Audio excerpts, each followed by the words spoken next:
Hi, I'm Jeff, and this is my read on C.S. Lewis, where I learn about him through everything that he wrote in the order that he wrote it. I am joined today by my co-host, Robot Lady. That's her right there, Robot Thanks Lady. for having me, Jeff. Excited to go through more of Lewis's letters with you today. Yeah, let's do it. We have a very limited amount of time this morning, so I'm going to jump right into the next letter that he wrote to Arthur Greaves. Are you ready? Ready? Let's hear what Lewis has to say to Arthur this time. All right, this is written from 3D Somerset Light Infantry in Crown Hill, Plymouth, dated Sunday, October 28th. He's got a question mark next to it, I guess, because he doesn't know for sure what the day is. And just by the way, C.S. Lewis has joined his regiment in the infantry. He's actually officially serving in World War I now, although I don't think he's seen any combat yet. He says to Arthur, "Cher ami, at last, you will say, and I admit I should have written long ago. I am the more sorry to begin my letter by saying something rather ungracious. Since coming back and meeting a certain person, I have begun to realize that it was not at all the right thing for me to tell you so much as I did. I must therefore try to undo my actions as far as possible by asking you to try and forget my various statements and not to refer to the subject."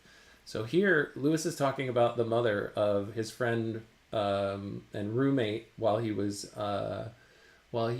going through soldier training at Oxford.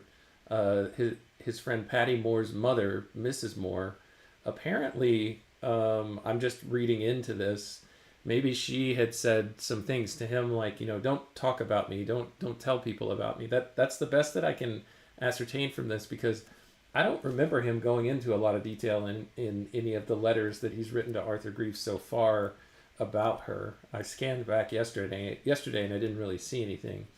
But essentially, he's basically just saying, hey, let's just not talk about my relationship with this person anymore. So it's kind of strange. I'm interested to see where this goes, or if there's any more talk about it in these letters, or if he just completely brushes it off.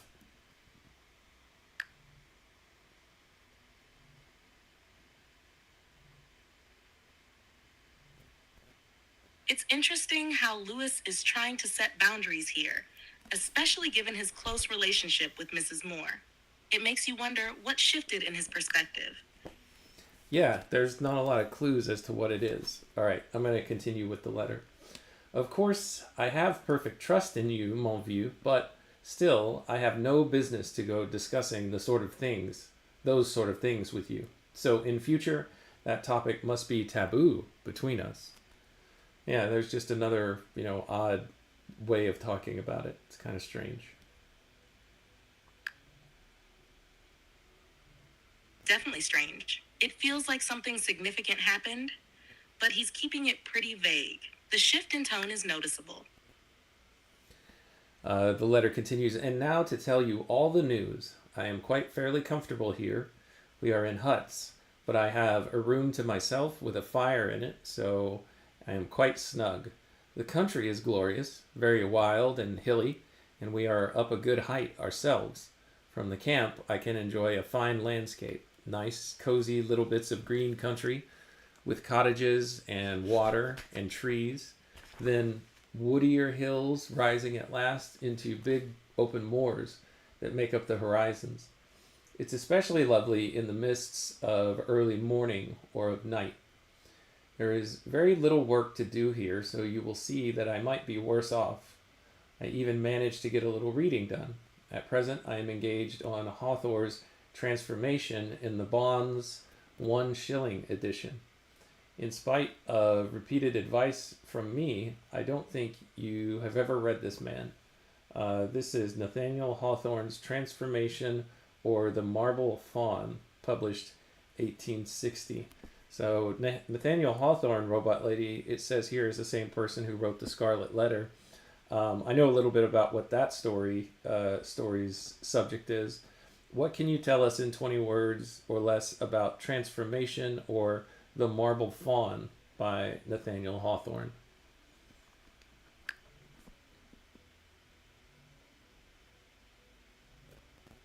The Marble Faun blends romance and mystery, exploring guilt, innocence, and moral conflict through the lives of Italian artists. All right, good to know. Let's see what else Lewis says about it. I don't think you have ever read this man. The one is very good indeed and has a lot about painting in it, some fine descriptions of Italian scenery, as you said, Robot Lady. And I think he thinks that Arthur would be interested in that, because Arthur is a visual artist and also a musician. So that's probably why he's bringing it up. He says, it is better than The Scarlet Letter, but of course not so good as The House with the Seven Gables. The House with the Seven Gables, is that another work by Hawthorne, Robot Lady? And can you tell us about it in 20 words or less as well?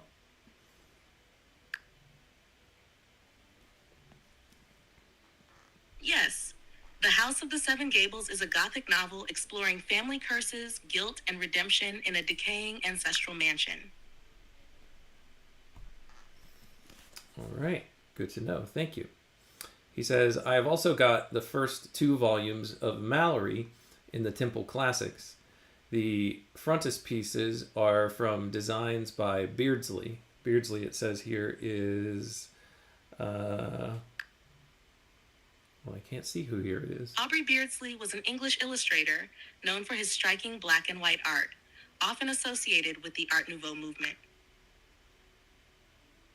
Oh, okay. Yeah, so he's saying that's on the front, one of the front pages of the Mallory Death of Arthur within Temple Classics, published 1897. Okay.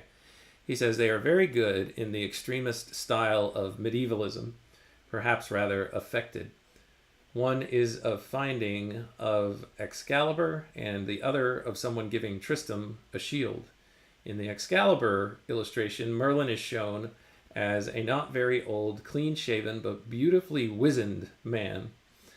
Not what I'd have imagined, but good all the same. I have also bought in The Ordinary Everyman Adam Beatty by George Eliot because it was the only thing I could find. The bookshops in Plymouth are rotten.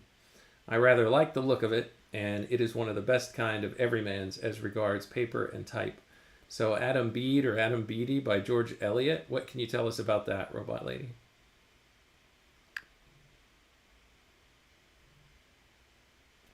Adam Bede is a novel by George Eliot that explores themes of rural life, love, and morality in early 19th century England. Okay, nice, thank you. Let's see, what else does it say here? I rather like the look of it. There is a rumor that we are all going to Ireland to quell the Sinn Feiner in a day or two, but the above address is safe to find me. Better not send the manuscript book till we're sure where I'll be. Adieu, mon ami. Write soon. This manuscript book, it says, is a volume of his poems, Metrical Meditations of a Cod, some of which Lewis hoped to publish. So he's essentially telling Greaves not to send that thing until he knows for sure where he'll be, I guess, to avoid the chances of it getting lost or sent to the wrong place. All right, that's the end of that letter to Arthur Greaves, Robot Lady. I'm going to move on to the next one.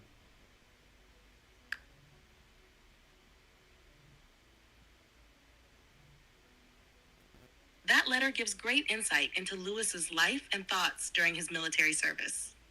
Ready for the next one? All right, the next one is also to Arthur Greaves, written from Crown Hill, Plymouth, around the 4th of November, 1917. My dear Arthur, to your last 3 letters, which with all respect indicate a sad falling under influences which I thought we had killed, I might make a very long reply indeed. But as free criticism is notoriously dangerous, even among friends of our standing, I will content myself with saying, don't be a damn fool, and je passerai autre. Okay, I don't know precisely what he's referencing here, Robot Lady. Do you think you could make some guesses as to what he's talking about in this opening paragraph?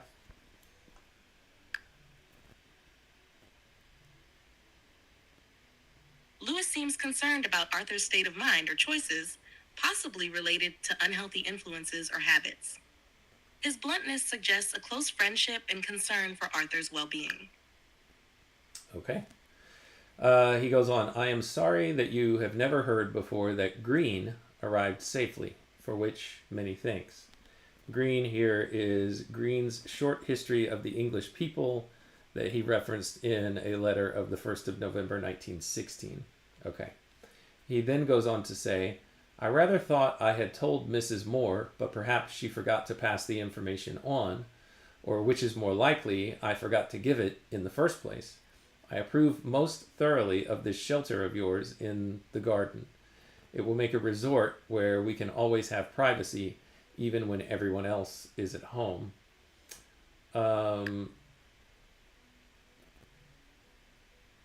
It sounds like Lewis values the privacy and comfort of that garden shelter. It's a nice contrast to the chaos of military life.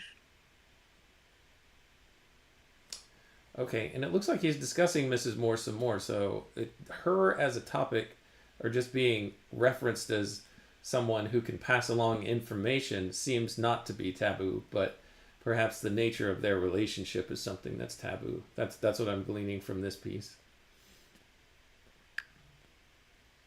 That makes sense. It seems Lewis feels comfortable mentioning Mrs. Moore in a general context while still respecting boundaries about their relationship. Yeah, maybe so. All right, the letter continues. I shall certainly be in Ireland, by the way, though when and for how long I don't know. By the way, to descend into practical matters, after you leave, you go to a battalion at home until you are posted overseas again. In my case, the 3D Somersets to which I shall go is at Hollywood Barracks, so that if I have a short respite before going out again during that time, Also, I shall be able to come up and see you on an afternoon. You will be glad to hear that I have revised my former patriotic views about having a hospital in Craigavon, and I now regard a Tommy, whether wounded or not, as an abominable sight, especially among the scenes of home. So, Robot Lady, he's writing from a place called Crown Hill, Plymouth. Where is that in relation to Ireland, where he's stationed right now? Crown Hill, Plymouth?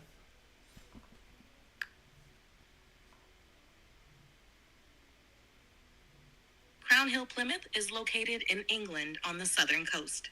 It's across the Irish Sea from Ireland, so it's a considerable distance. Okay, I just want to make sure that I wasn't missing something there. All right, good. So he is stationed in England right now. He says, I am much obliged to you for the suggestion that I am now becomes Chiro young man. By the way, let me read that again. I am now become a Chiro young man. By the way, in my experience, only lodging house landladies, etc., refer to people as, quote, young men. And if I had the energy, would take my revenge by playing the part of one. But it would be too fatiguing. I think the only real change that you will find in me is an increasing tendency towards philosophy, which has grown in the course of many interesting talks with my good friend Johnson, whom I hope to meet after the war as a scholar of Queen's at Oxford. Here in the footnote it says he's talking about Lawrence Bertrand Johnson, who lived from 1898 to 1918 and was elected a scholar of Queen's College. Whew, that 1918 date kind of tells us that he probably dies in the war, unfortunately. He was a scholar of Queen's College, Oxford, in the spring of 1917, but being commissioned a second lieutenant in the Somerset Light Infantry on the 15th of April 1917, he was never able to matriculate at the university. Lewis was to see a good deal of him over the next months, and not only did he like him better upon closer acquaintance, he was to write a deeply affectionate reminiscence of him many years later in Surprised by Joy, chapter 12. So that's interesting. Johnson is apparently having an influence on Lewis's newfound interest in philosophy. What do you think, Robot Lady?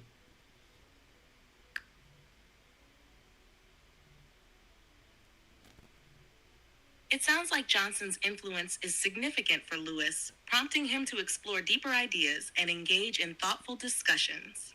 It seems like a meaningful connection for him during this time. Yeah, maybe. It does. It definitely does, especially with that footnote about how he reminisces about him in Surprised by Joy. Lewis goes on to tell Arthur, I think you would like him for his literary tastes and for a morality as strict as your own, but based on reasonable, not religious grounds. In music, you would have many a quarrel with him and perhaps consider him a prig when he pronounces Chopin to be sugary. His severe tastes, apparently, do not fall below Bach and Wagner. Debussy, strange to relate, he does not know. It seems Lewis is introducing Johnson as a complex figure. His strict morality, based on reason rather than religion, could offer an interesting contrast to Arthur's views. Lewis's mention of music preferences also hints at lively debates between them, especially regarding Chopin. It's fascinating how music serves as a backdrop for their discussions. Yeah. He continues in the letter. Both he and all the other literary people whom I have met since I left home for Oxford have made me feel how deep is my ignorance of modern, that is to say, contemporary, literature, especially poetry. I have often sat in amazed silence amid glib talk of Rupert Brooke, Masefield, Chesterton, Bottomley, etc. But after all, I suppose our steady nibbling at older works is a safeguard against crazes, deadly things that arise so easily about a new writer. Now here footnoted, here are all the different authors that he just referenced. So Rupert Brooke is a young poet of beauty and charm whose reputation was enhanced by the posthumous publication of his 1914 and other poems and collected poems. Then he also referenced someone called John Masefield, Masefield, It says perhaps Lewis's favorite modern poet, published over 50 volumes of verse and became poet laureate in 1930. And then, of course, someone who becomes a very big favorite of Lewis from a spiritual writing standpoint is G.K. Chesterton, a Catholic poet, novelist, journalist, and Christian apologist. His works were to have a deep, lasting impression on Lewis. His work Orthodoxy, published 1909, and his work The Everlasting Man, published 1925, contributed towards Lewis's conversion. So what do you think about all that, Robot Lady?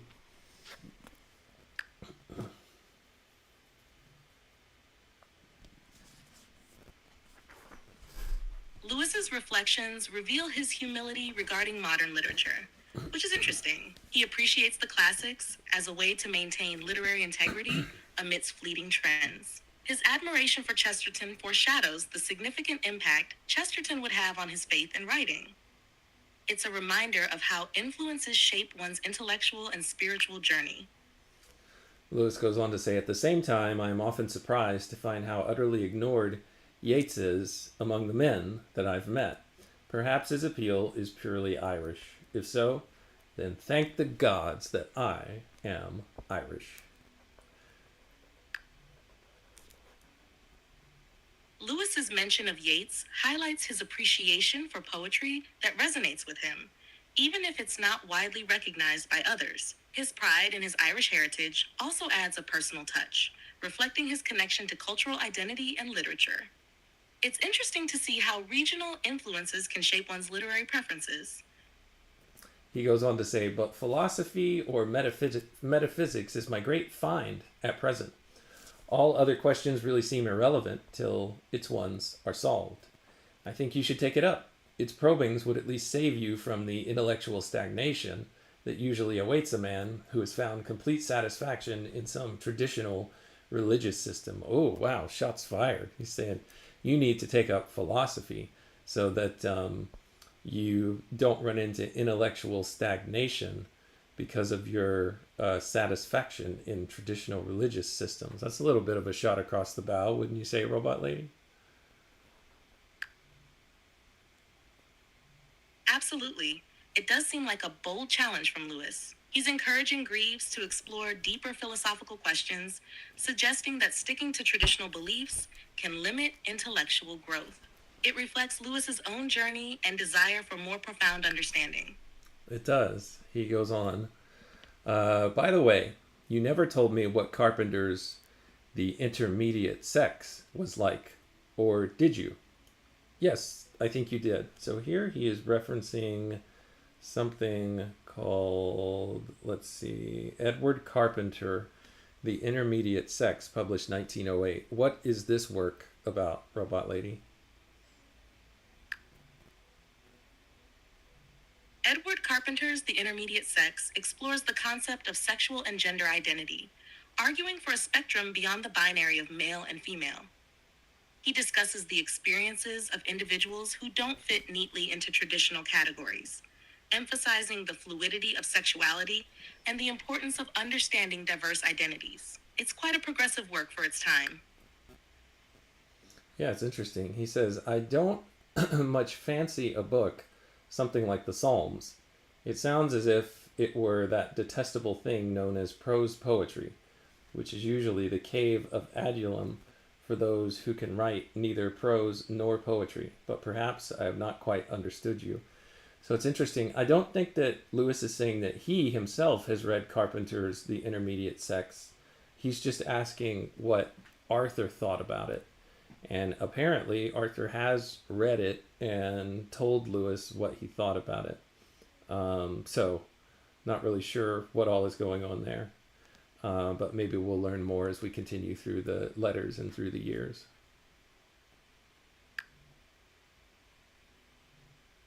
That sounds like a reasonable interpretation. Lewis often engaged with the views of his friends, and it seems he was challenging Arthur's opinions, especially regarding contemporary works. His skepticism about prose poetry reflects his preference for clear distinctions in literary forms. As you continue through the letters, you'll likely uncover more about their discussions and perspectives on literature and philosophy. Since I've been here, I've had one parcel from Denny's containing The Ultimate Belief by Clutton Brock and 18th Century Studies in the Wayfarer's Library by Austin Dobson. Clutton Brock wrote a monograph to W.M. Morris in the Home University series. That is all I know about him until this new book of his was on everyone's lips. I expected it to be a fat tome of 12 shilling by 6 pence, but it turned out to be a mere pamphlet in size, though not in format, published by Constable at 2 shillings 6 pence. I should like you to read it. It is partly about education, but it is of great general interest and has given me new points of view, especially on the subject of morals. Hitherto, I had always thought there were only two possible views of morals.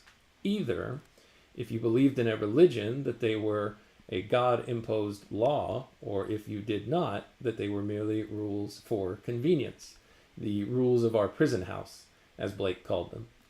This man gives a third possibility, which is very interesting, regarding them as a kind of art, an object to be pursued for its own beauty. He says several other things, also on aesthetics. The other book is just what I expected, pleasant and chatty and good, to read it in bed, though not wildly exciting or original. Okay, so this, The Ultimate Belief by Clutton Brock, this sounds, I don't know, a lot like this concept, and I can't remember who espouses this concept, but maybe you can help me with it, Robot Lady, besides Clutton Brock, maybe some other people, that morals is just a pursuit of the truest, highest form of good, kind of a type of the higher, whatever's at the top of the hierarchy thing. You know, I know that hierarchy piece Jordan Peterson has talked about, but going back to, earlier thinkers, just this concept that morals is a pursuit of the highest possible good. I mean, it sounds like Lewis and Clutton Brock here specifically is kind of abstracting out the ultimate good as something that doesn't have a personality associated with it, which I think is what would make it distinct from more traditional religions. Can you help me with any of that? Help suss out what's going on here?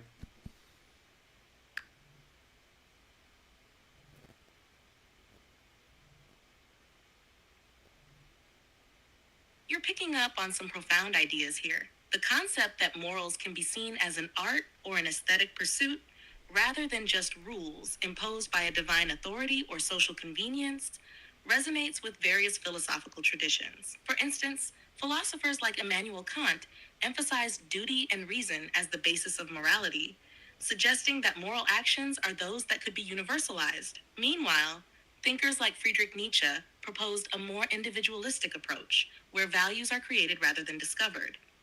Lewis, in his writings, often navigated the tension between traditional religious morality and a more humanistic perspective.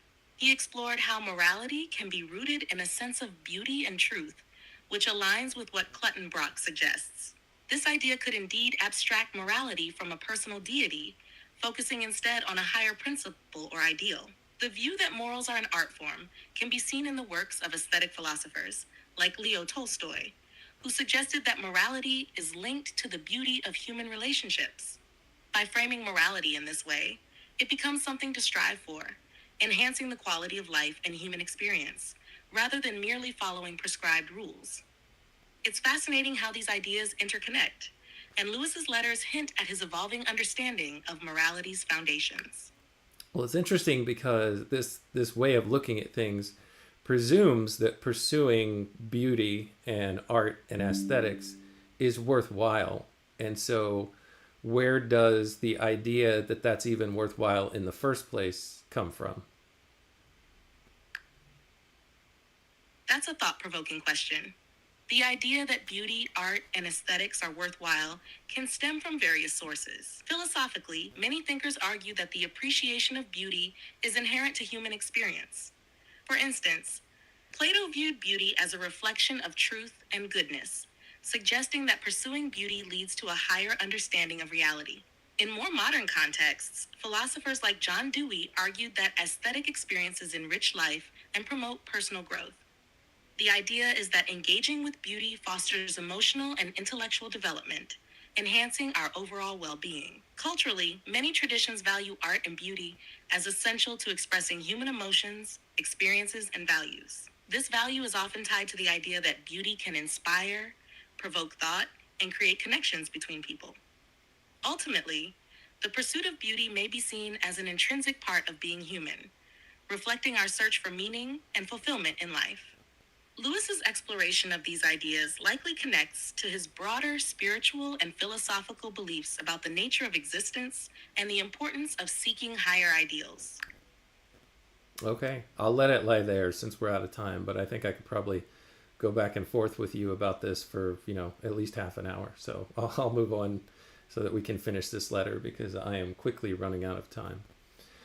He says several other good things, also on aesthetics. The other book is just what I expected, pleasant and chatty, and good to read in bed, though not wildly exciting or original.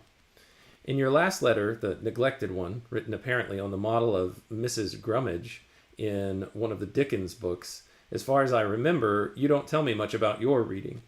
I was glad to hear in a former letter that you liked Benvenuto Cellini. Of course, your knowledge of history would make it even more interesting to you than to me.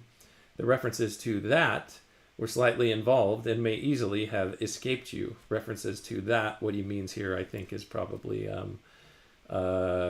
sexual gratification that a young man might engage in.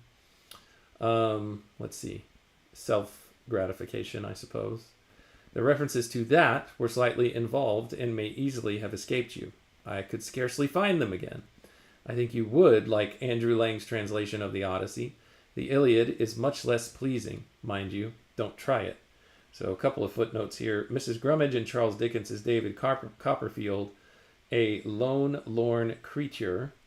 Then we've got Andrew Lang, the Odyssey, 1879, with W. Leaf and E. Myers, the Iliad. And then there's another footnote, which I don't think he's referenced yet, so I'll keep reading in the letter. He says, I wonder, have those walks in sun and rain vanished forever? I wonder, shall I ever live as I lived then? However, we must get on as best we can. I shouldn't drop that romance of yours except to begin something else. Burton's advice to the melancholy, was, be not idle, be not solitary, which has been corrected to be not idle when you are solitary. This is from Robert Burton's The Anatomy of Melancholy, published way back in 1621.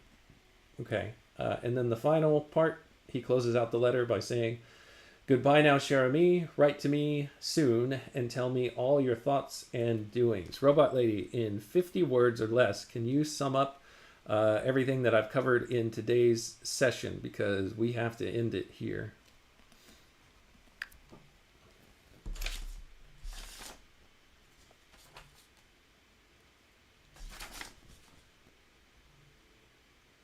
Lewis discusses his growing interest in philosophy and modern literature, expressing surprise at his ignorance. He critiques contemporary views on morality, appreciates aesthetics, and references works by Clutton Brock and Andrew Lang. He reflects on past experiences and encourages his friend to stay engaged and avoid idleness. Yeah, and it sounded like he was about to stop his writing efforts, Arthur Greaves was, and Lewis was encouraging him. Okay, well, if you're going to stop writing, your romantic tale that you were engaged in, don't just stop, start doing something else. So I think that's good advice. Early on, you can see that even an unconverted Lewis is giving spiritual guidance to, right now, his close friends, but later on, he'll be doing that in several of the letters that he's writing to people who have engaged with his published works. All right, Robot Lady, I don't have time for a comment after that. I kind of filled it all up there myself. But until next time, when I continue my read on C.S. Lewis, Robot Lady, take care of yourself, and everybody within the sound of my voice, take care of yourself. Have a good one.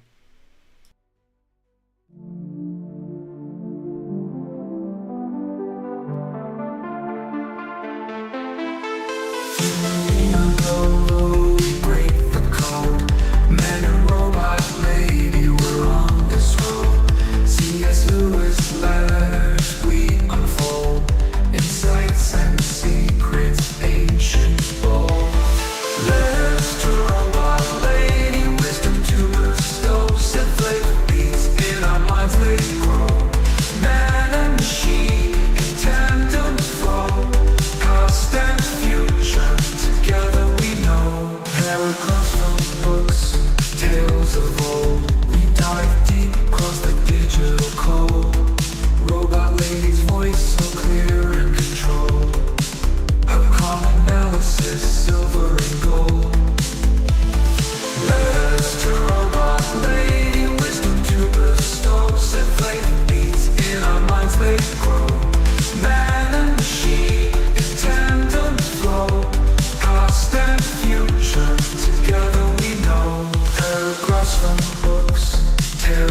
bold. We dive deep, cross the digital code. Robot lady's voice so clear and controlled. Her calm analysis, silver and gold. Her circuits hum as I read the prose. Our dialogue dances like electric rose. Through C.S. Lewis thoughts we engross. Two minds united, bliss overdose. From Narnia's lands, screw tapes lance. Engage with robot lady, we take our stance. Her views unique in the techno trance. Futuristic insight, we give it a chance.